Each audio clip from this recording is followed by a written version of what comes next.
गांव का लड़का और शहर की बेरोजगारी। रमेश एक छोटे से गांव में पला बड़ा था। उसके पिता किसान थे और माँ गृहिणी। खेतों की आमदनी बस घर का खर्च चलाने लायक ही थी। बचपन से ही रमेश पढ़ाई में अच्छा था और उसके परिवार को उम्मीद थी कि वह पढ़ लिख कर नौकरी करेगा और उनका जीवन संवार देगा। रमेश ने गांव के सरकारी स्कूल से पढ़ाई पूरी की और कॉलेज जाकर स्नातक किया। गांव में जब भी कोई पूछता अब आगे क्या करेगा, तो रमेश मुस्कुराकर कहता, शहर जाऊंगा, नौकरी ढूंढूंगा, माँ बाप का सहारा बनूंगा।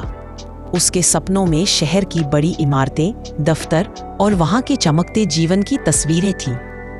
शहर की ओर कदम डिग्री पूरी करने के बाद रमेश ने अपने गांव से विदा ली और शहर पहुंच गया। उसके पास उम्मीदें थीं, कुछ कागजी डिग्रियां और माँ के हाथ से सिले बैग में रखे कुछ कपड़े।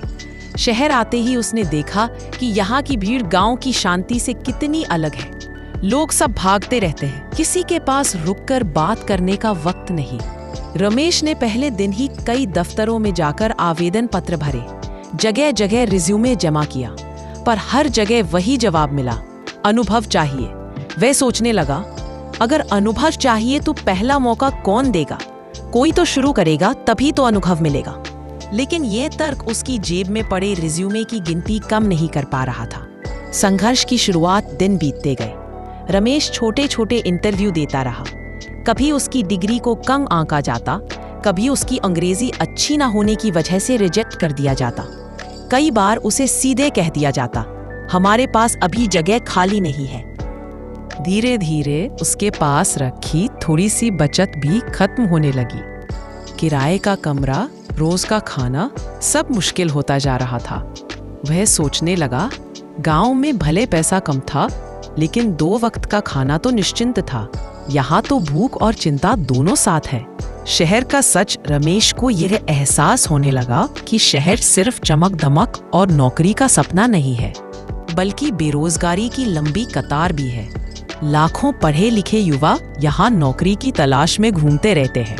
डिग्रियां तो सबके पास है, लेकिन अवसर कम है। कई बार तो वह रिक्शा चलाने या दिहाड़ी मजदूरी करने का भी सोचता, लेकिन फिर माँ बाप का चेहरा याद आता और मन कहता, नहीं, मुझे हार नहीं माननी है, मैं यहाँ कुछ बनकर दिखाऊंगा।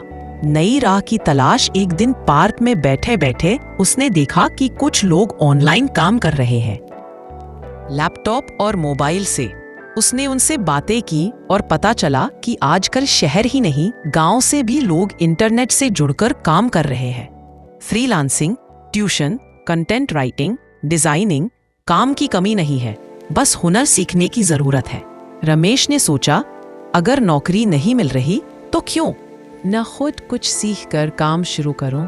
उसने YouTube और ऑनलाइन कोर्स की मदद से डिजिटल मार्केटिंग और कंप्यूटर का ज्ञान लेना शुरू किया। शुरू में मुश्किल हुई, लेकिन धीरे धीरे वह बेहतर होता गया। मेहनत का फल कुछ महीनों की मेहनत के बाद उसे छोटे छोटे प्रोजेक्ट मिलने लगे। कभी किसी दुकान का फेसबुक पेज बनाता, तो कभी किसी कंपनी के लिए विज्ञापन तैयार करता। शुरुआत में पैसे कम मिले, लेकिन धीरे धीरे उसका आत्मविश्वास लौट आया।